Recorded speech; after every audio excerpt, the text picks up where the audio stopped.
This is a world full of fantastical colors. Humans are about to face unprecedented challenges. The most amazing thing is that this wild boar has grown a pair of bat-like wings. After receiving the mission, the brave protector of the crops prepared to engage in a deadly battle with the wild boar. He found that his attacks were completely ineffective. After much effort, he managed to wake the boar from its slumber. In the next moment, the hero was sent flying into the sky by the boar's immense strength. Fortunately, he adjusted his position in time, and finally landed on the boar's bristly back. This saved him from being smashed into a pulp. However, before the hero could steady himself, the boar suddenly unfurled its wings and soared into the sky at breakneck speed. Combined with the boar's robust build, it looked quite bizarre yet somewhat amusing. But the hero on its back couldn't laugh at all at this moment, because this creature was too fast. Fortunately, the hero had ample experience. He pulled out the rope he had prepared earlier. The hero skillfully swung the lasso. He then secured one of the boar's claws on its wing. This successfully reduced the boar's speed. However, this was still not enough. He cleverly wrapped the rope around the boar's thick neck. This way, only one wing would remain, allowing him to completely control the boar. Then the hero repeated the process and successfully tied up the boar's other wing. As the hero pulled with all his might, the boar let out a sharp scream. Then, it suddenly folded its wings and dove down like a cannonball. However, it was quite unfortunate that, directly below them was the only town nearby. The residents saw the wild boar plummet down like a cannonball. They were instantly frightened and scattered in all directions. Fortunately, it ended up being a close call. The boar's snout finally stopped just before crashing into a house. The hero's feat earned him the enthusiastic cheers of all the townspeople. He had once been called the Eagle Hero. Now, he had gained a new title. The hero was adored by children and admired by many young girls. But amidst the crowd, there was a different voice. It was the town's witch. She disdainfully remarked that the hero was merely putting on a show. The witch believed that such a person couldn't be considered a true hero. Naturally, this reached the hero's ears. He suddenly felt a bit embarrassed. The hero thought about his previous work. Although it was dangerous, it only involved dealing with animals. The hero believed he needed a great victory to prove that he was indeed a hero worthy of the townspeople's respect. Just then, a servant brought news. He claimed that deep within the dense forest was a mysterious tall castle. It was rumored that there was a terrifying monster inside. It had imprisoned an extraordinary beauty. People often heard her lamentations. As a result, many adventurers risked entering to rescue the maiden, but in the end, they were all lost forever within the castle. The servant believed that as long as the hero rescued the beauty, he could prove his worth. After hearing this, the hero went to the castle alone the next morning. However, what happened next was somewhat beyond his expectations. First of all, the castle wasn't even locked. In addition, he saw the imprisoned woman as soon as he entered. Everything went smoothly. Surprising the hero, he suddenly felt a surge of arrogance. The hero asked the woman where the monster was located. He stated that he was there to defeat the monster. Rescuing her was just a bonus. Seeing the hero's arrogance, the woman felt utterly speechless. She didn't want to engage with this guy at all, so she kept avoiding him. The hero thought she was playing hide and seek, and immediately chased after her. Just then, the legendary monster suddenly appeared. Fortunately, the hero reacted quickly and dodged the first wave of attacks. However, in the next second, the monster suddenly transformed into a more formidable form. The hero was caught off guard by this change. Fortunately, with his excellent skills, he could barely hold his ground. The serpent head reappeared once again. At this moment, the hero realized that the snake was actually the monster's tail. Unprepared, he was knocked to the ground. Even his shield was thrown aside by the monster. Fortunately, his combat experience allowed him to quickly evade the monster's attacks. Then, the hero swung his mace and struck the monster fiercely. With sheer brute force, the hero managed to overpower the monster. He launched a series of attacks against it. The monster roared in pain, desperately using its tail to launch sneak attacks on the hero. However, the hero easily dodged them. Before the monster could catch its breath, the hero wrapped his tail around the monster's neck. Seeing the monster's tail still struggling to bite him, he intended to tear it apart, but unexpectedly, the monster spat at him unethically. Taking advantage of the opportunity when the hero's eyes were injured, the monster limped away. The hero, affected by the venom, was nearly blind and couldn't see the monster's location. He could only swing his mace randomly. With his brute strength, he managed to turn the entire castle into ruins. Since then, the hero was almost completely blind, only able to see a faint light. The hero's life suddenly changed. Now he had strength, but nowhere to apply it. Those who once praised him now called him a madman. Only the witch felt pity for the hero and often helped him. Not long after, the city was unexpectedly attacked by unidentified bandits. The hero, neglected by the townspeople, even though he couldn't see the enemies, still fought with all his might against the pirate invasion. Although he was incredibly brave, the impact of his blindness was too significant. In the end, he was ambushed and fell to the ground. When the Hero woke up again. They were imprisoned as slaves on a cargo ship, uncertain of where they would be sold. Fortunately, the servant had remained by his side, never leaving him. The servant managed to bring some fruit for the hero and others to stave off hunger. He also secretly stole an oil lamp. It looked a bit like the legendary Aladdin's lamp. Following the legend, the servant rubbed the lamp. In the next moment, a genie actually appeared. But it wasn't the wish-granting one, it was the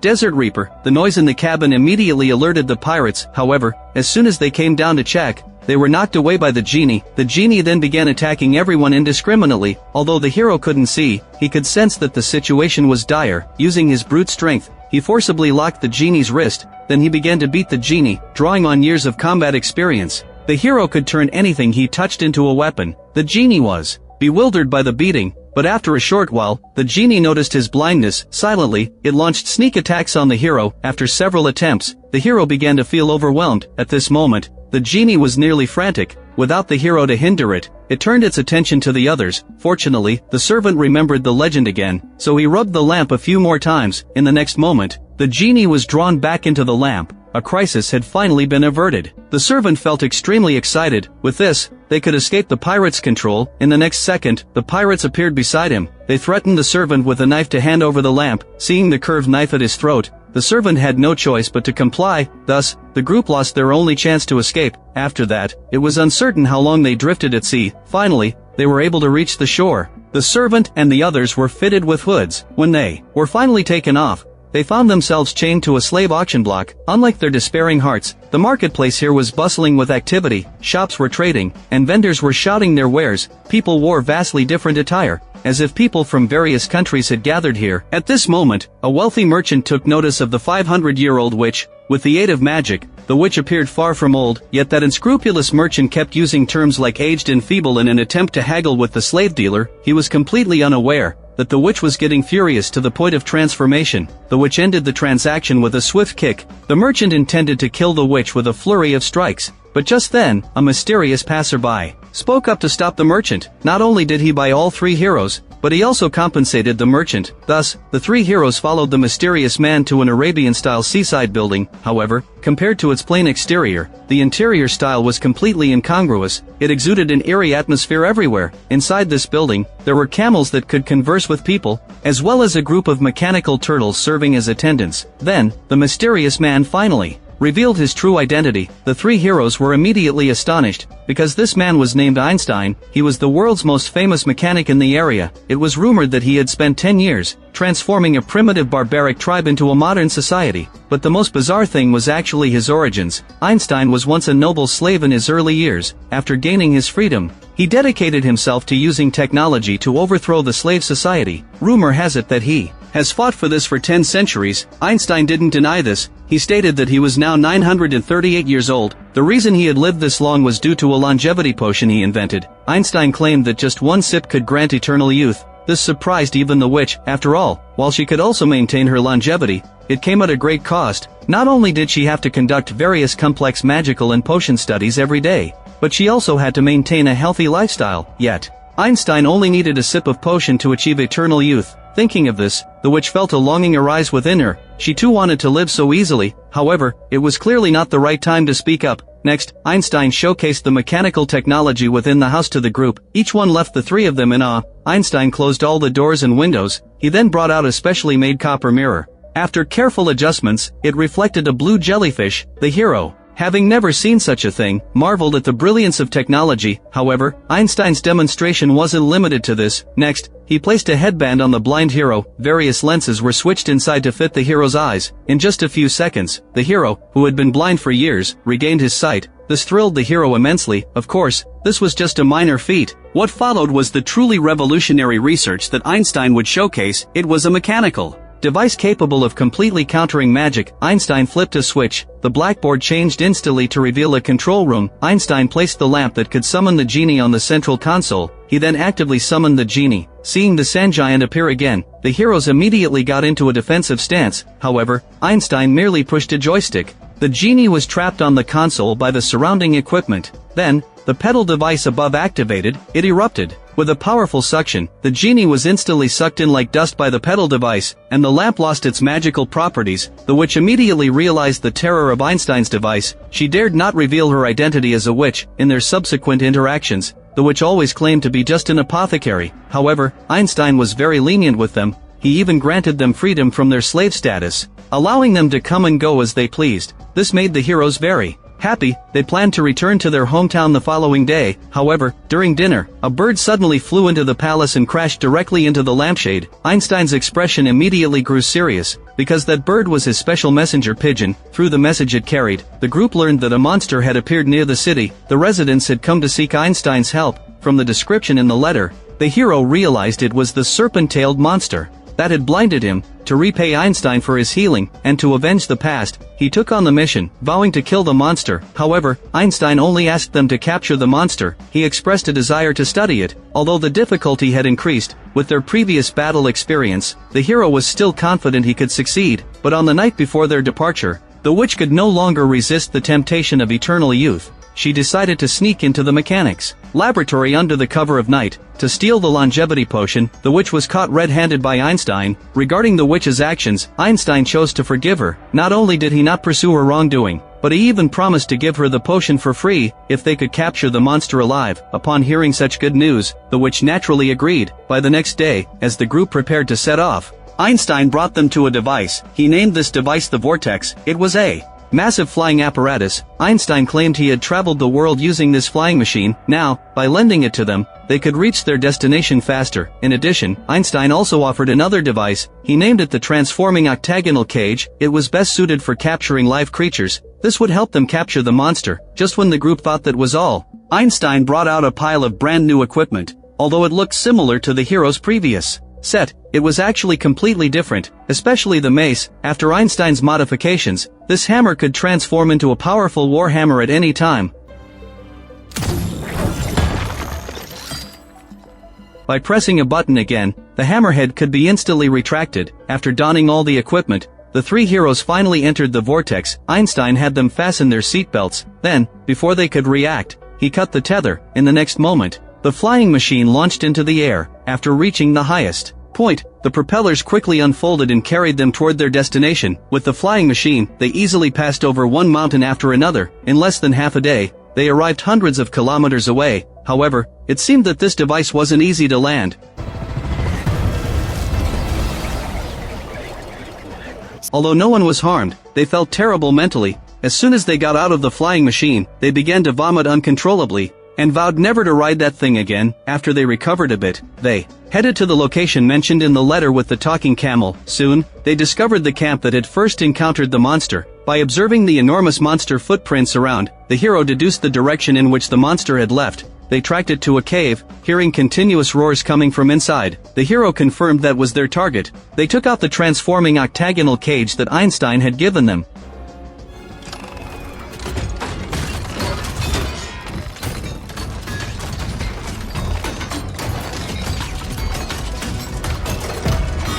After a series of magical transformations, this device transformed into a mobile prison cage. The hero entrusted the task of controlling the octagonal cage to the witch. She just needed to pull a knob to automatically complete the capturing task. The hero entered the cave to lure the monster out. The hero cautiously stepped into the cave. Seeing the scattered weapons around, it was clear that a fierce battle had erupted here. However, after searching for a long time, he saw no sign of the monster. In reality, the monster had already come up behind the hero, ready to deliver a fatal blow. Fortunately, the hero reacted quickly.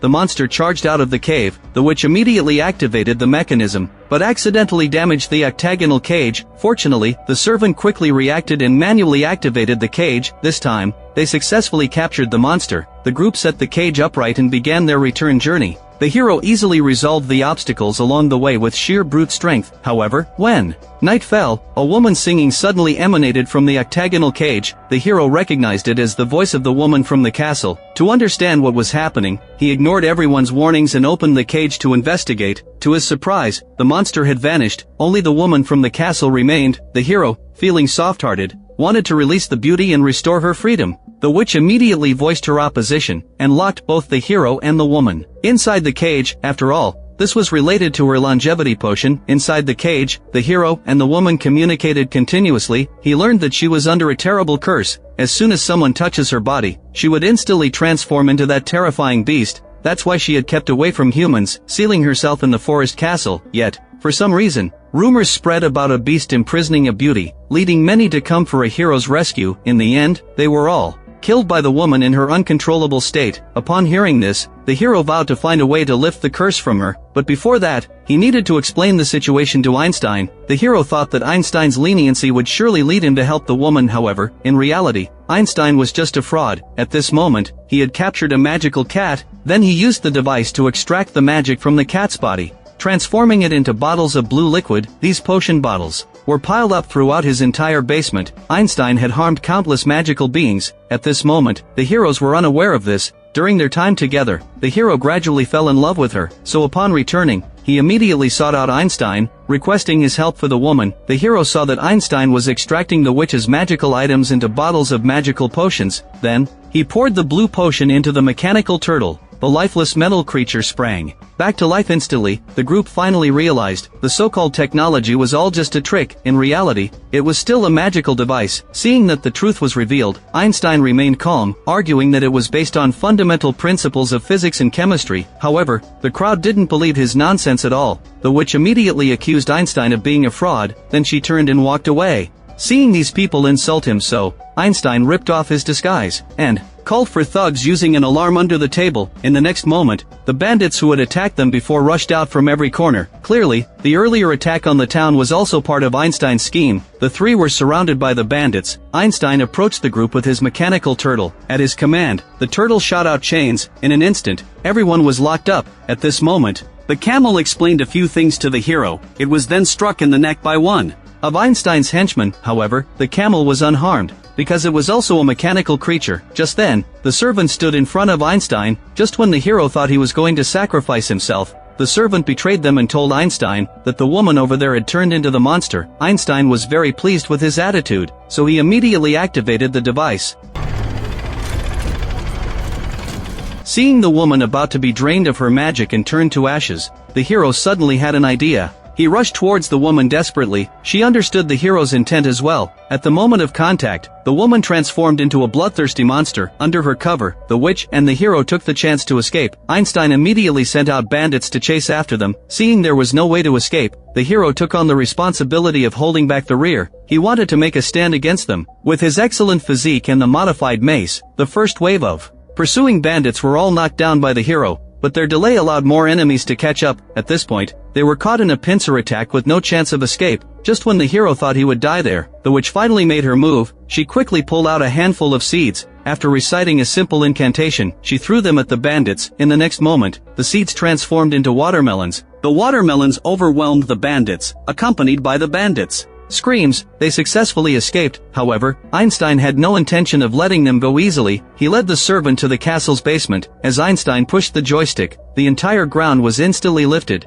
turning into ruins. A turtle head slowly emerged from the ground. Next, a massive metal turtle body also surfaced. It turned out that the entire palace was built on the back of this metal turtle. This was the iron fortress crafted by Einstein. As long as the energy was replenished, he could use it to rule the entire world. Now, hurriedly activated, the steel turtle was malfunctioning in many areas, but at this moment, Einstein couldn't worry about that. He operated the joystick to open the launch ports on the turtle's shell. Then a cannonball slowly peeked out from the launch port. Following that, more launch ports opened up. The turtle cannonballs were all launched, exploding around the hero. Fortunately, due to insufficient potion, some of them were duds. This lessened the pressure on the hero's defenses, but the witch, lacking a strong physique, was knocked unconscious by the blast. When she awoke, she happened to see the turtle fortress extend an absorption device to reclaim the energy from the mechanical camel. She hurriedly pulled out her last seed, recited a spell, and threw it with all her might. The watermelon perfectly blocked the passage. She temporarily avoided danger. However, the witch's actions completely revealed her identity. Einstein immediately turned his direction and charged toward the witch. Due to 5 centuries of accumulation, the steel turtle's energy replenished very quickly, but the witch was aging rapidly as well. In the end, the servant could not bear to see his companion die. He immediately betrayed Einstein. Einstein had long been prepared for this. Fortunately, the hero arrived just in time to rescue the servant. Then he used the chain of his mace to climb onto the turtle fortress. While dodging attacks, he looked for a way to defeat the steel turtle. He accidentally had his glasses knocked off. With hints from the witch and the servant, the hero finally made it back to the ground. At this point, he finally had a plan. The hero intended to use brute force to flip the turtle fortress over. The hero was indeed very strong, but he was still a bit short of what he needed. Just then, the Sphinx suddenly jumped onto the turtle's head. Einstein in the cockpit was startled. He temporarily forgot to control the fortress. The hero seized this opportunity to topple the turtle. The blue potion poured out immediately. Without its energy source, the steel turtle turned into scrap metal. Seeing the situation was bad, Einstein quickly pulled the lever at his waist, attempting to escape with mechanical wings. At this moment, a malfunction occurred. Einstein fell directly into the blue potion, turning into a puddle of black liquid. The battle was finally won. The hero was exhausted from using so much strength. At this moment, the monster suddenly returned to human form. The woman came to the hero's side. Tears of sorrow flowed from her eyes, blue in color. A tear dropped perfectly onto the hero's eye. At this moment, a miracle happened. The hero completely recovered, and his eyes regained their sight. He knew it was all due to the woman's power. To thank her, he vowed to seek out wizards across the land to lift the curse from her, thus freeing her from the bondage of her beastly form. At this moment, the woman told the hero that her monster form was actually her true self. She had been cursed to turn into a human. The beauty and the hero were destined never to love each other. In the end, the hero could only watch as the monster disappeared from sight. The only good news was that the witch obtained Einstein's longevity potion. But unfortunately, this was also a lie he had concocted. In reality, it was just a bottle of ordinary orange juice. This adventure ended with an ironic conclusion. The film ends here. The initial hero is a prequel to the last hero trilogy. This film constructs a world full of fantastical elements. The hero starts out as a typical hero archetype. He can tame winged wild boars and dares to challenge the serpent-tailed monster. He is cheered and surrounded by the townspeople, but when he is blinded by the monster, his once heroic label instantly turns into that of a madman. This transformation starkly reveals the public's utilitarian attitude towards heroes. The value of a hero seems to depend solely on their ability to create visible achievements. Once they lose their utility, they are quickly discarded. Moreover, the film is filled with dark humor in its twists. The woman deemed a monster is actually cursed to become human. The beauty the hero desperately tries to save turns out to be the monster he fought against. These setups break the traditional fairy tale filter of hero rescuing a beauty. They tell the audience that the truth they seek may be a lie, the monsters you define may have hidden stories, and the treasures you strive for may hold no real value at all. Overall, the entire film tells a story about the downfall of a hero. With exaggerated plots and fantastical settings, it neither glorifies perfect heroes nor beautifies fairy tale endings. Instead, it wraps the kernel of reality in an absurd shell. When heroes descend from their pedestals, when desires reveal their true nature, and when fate plays its tricks, how should we view so-called success and value? Perhaps, just like the hero who ultimately loses love, he may not become a true hero but finds clarity within the ruins. This imperfection is precisely what makes life most real. If you enjoy my channel, please subscribe.